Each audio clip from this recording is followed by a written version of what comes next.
Welcome to the Black Educated Tea Podcast. I'm your host, Makeda Marie, and today's topic is standing up for yourself. But as always, before we get into the tea, let's get into this tea. So today I am actually drinking a happy tea. I choose to be happy. Everything about this episode is going to be about happiness. So it probably should have been titled Happiness, but no.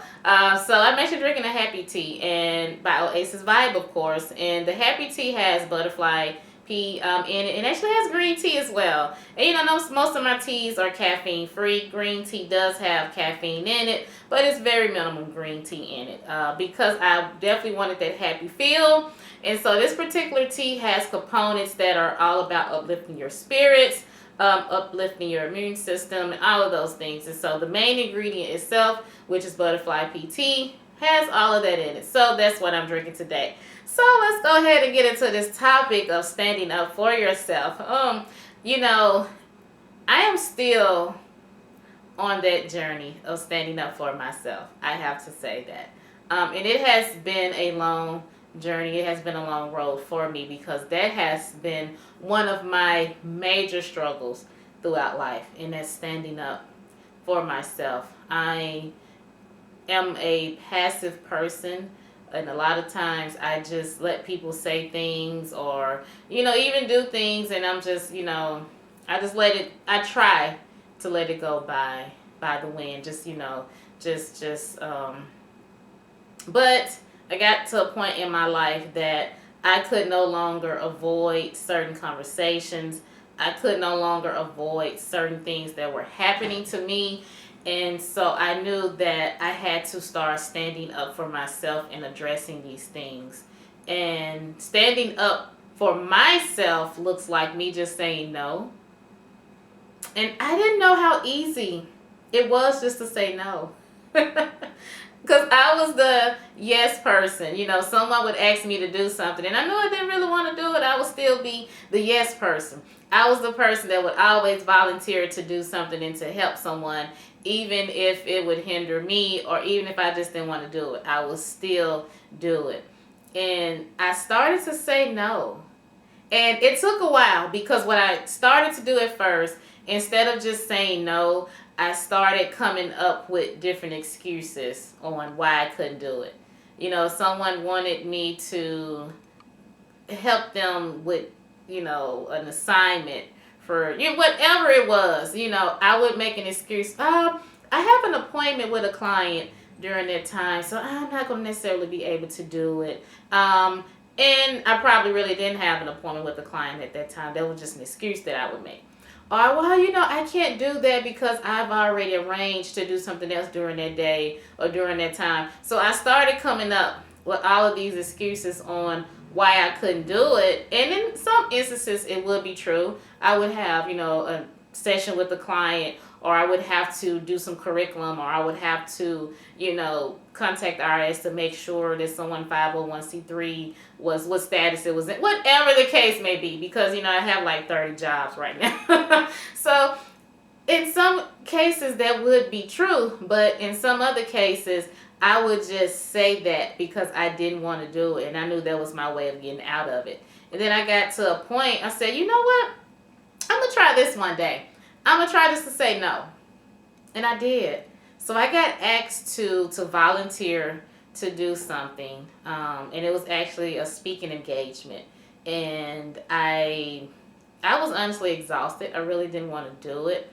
And I was like, this could be a good opportunity because it was a speaking engagement. But I was like, I'm just volunteering.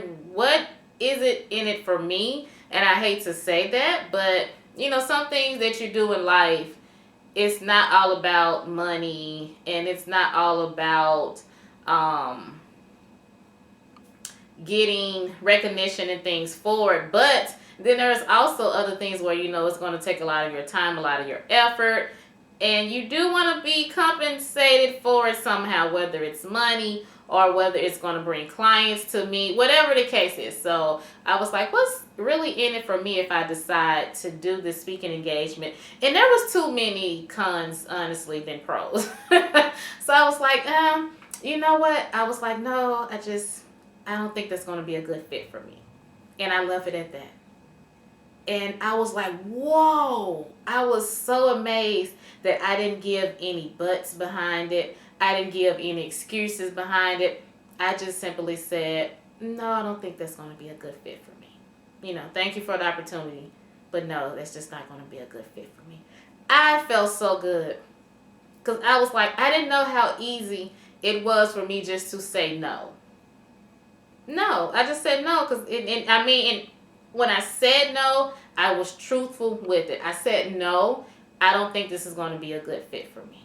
And that was the honest truth. I didn't have any extra behind it. Oh, no, I have another speaking engagement on that day. Or no, I have an appointment that day. No, I'm going to be out of town for business on that day. I didn't have any of those excuses. I just simply said no, and I said why I had my no. And then there's going to be times where you just say no, and people are going to look at you like, okay, she just said no, but is there anything else coming behind this no?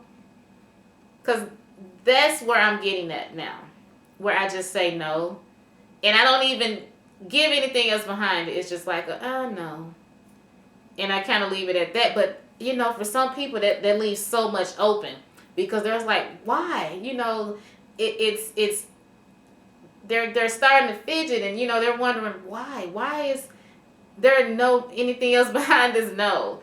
Does she have another engagement? Does she have a meeting to go to? Or why is she not giving me more behind this no? And I'm at a point I don't have to. If respect me enough that if I just say no, just leave it at that. And then there are, of course, occasions and situations. I probably, when I say no, I still give a reason to my no. No, this is not a good fit, or no, I do have another appointment I have to meet with a client, or no, I'm going to be out of town on a business trip or family trip or whatever the case may be. So I say no, and then I still give a reason why, but I give a truthful reason now. I don't make up anything. And then if it's one of those where I don't have a reason, no, just don't want to. No, that's just not for me. I just no. I don't want to, figure out my schedule and move my schedule around for that. No, I just no. So I say my no's, and if I do have a reason to go with that no, I'll give the reason, because I'm like, whoever I'm talking to, they have enough respect for me that they would, obviously ask me this. So let me give them a reason. But then if I don't have a reason, I'm like, look, no, I just no. No. Just no. And it is allowing me to have so much peace. It is allowing me to choose my happiness, because I was putting so many things on my plate, because people would always come to me for different things, and I just did not know how to say no. And I had to start saying no when I felt like I was about to have a breakdown. Physically, mentally, I was just exhausted. And I'm like, before I crash in a major way, I have to figure out what's best for me. And what was best for me was saying no and creating those boundaries. You have to. And either people are going to respect your boundaries, or they're not going to respect your boundaries. And I have noticed that as well. When I tell people no, I can't do it, or I can, let me get back with you and see if I can do that at a later date, or no, I just can't right now. Some people respect that, and then some people will keep pushing and pushing. Well, why can't you? Or, oh, I really need you, or, and then that's when I know that you have crossed the boundaries that I have created for myself. So that lets me know that I definitely don't want to do it now. Because if you don't have enough respect for me when I'm telling you no, I can't do it, or no, I'm just exhausted, I can't right now because I have so many other things on my plate, whatever reason I'm giving you, and if you don't have enough respect for me to say, you know what, she's usually the person that is there for me, she's usually the person that would drop everything she's doing to be there, and maybe she's no longer that person, or maybe she just has a lot of things going on in her life. If you can't respect me enough and respect my boundaries, then I know that no, I just don't want to do it at all. Thank you for reaffirming and confirming to me that that I should have been said no to you. I'll put it that way. Because if you can't respect that after years and years that I've been supportive of, I've been doing this and I've been doing that, and if you cannot respect that the moment I say, no, I just can't do it right now. If you can't respect that and you turn around and you make it about you or you make a huge deal about it, then thank you. Thank you for showing me that I should have been told you no a long time ago. And so standing up for yourself looks different for everybody. It does. For me, standing up for myself was just saying no. Saying no, saying what I want and what I don't want. And that comes for career-wise, what I want for my business. You know, when I first started my consulting business and I just wanted, clients because I really love what I do with consulting. And so when I first started my business, I just really wanted clients. So, I would do free consultations and I was charging very minimal to help people start their business and get their LLC and get their 501c3 and, get their articles of incorporation registered through whatever state they were in. I was charging very minimal for this.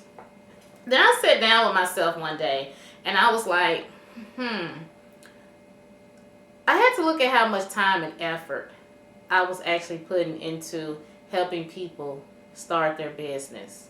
Because I'm starting this from scratch.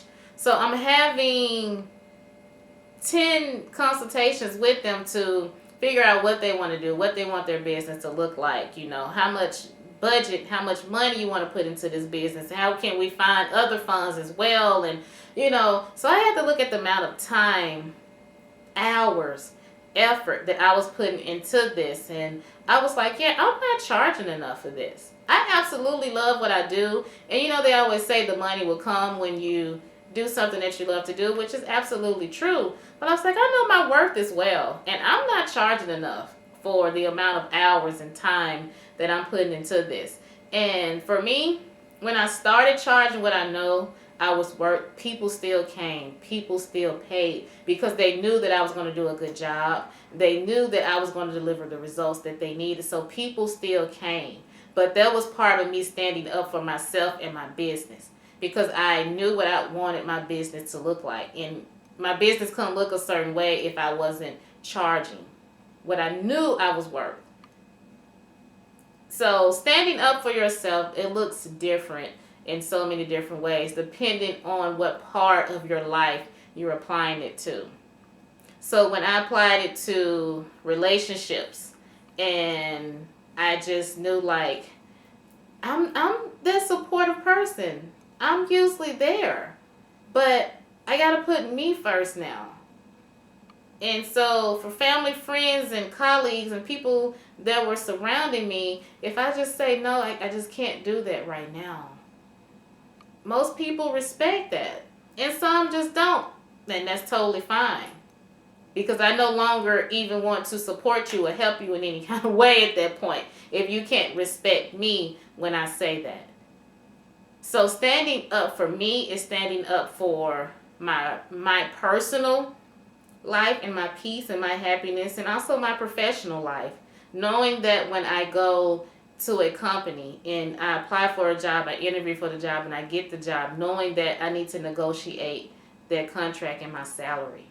Because if you're offering me this, no, but this is what I want because this is what I'm going to bring to you. This is what I'm going to bring to the table. So also standing up for myself in my professional career and knowing, no, this is what I want.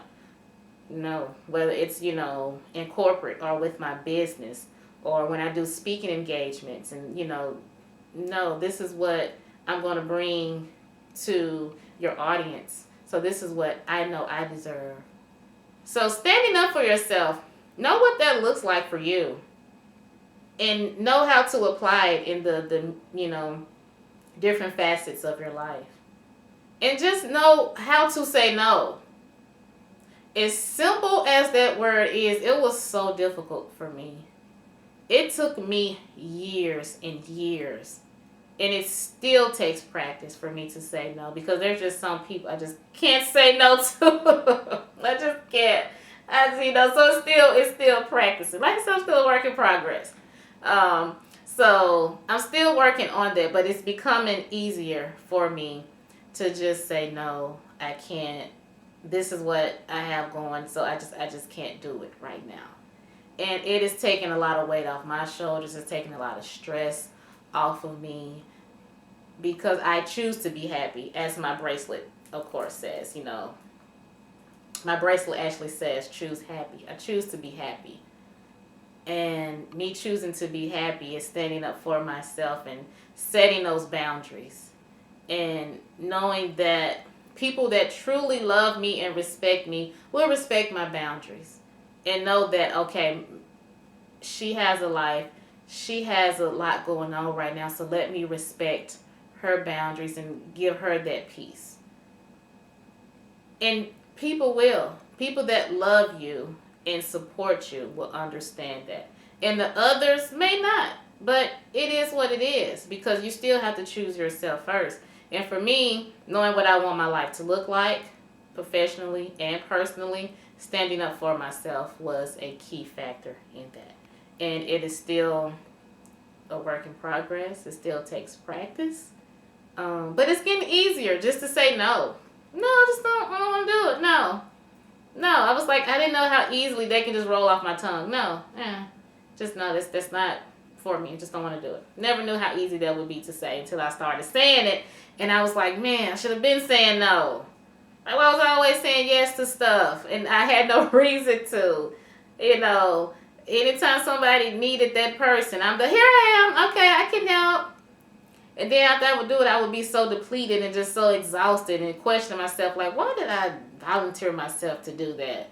Knowing I didn't want to do it in the first place. So, no.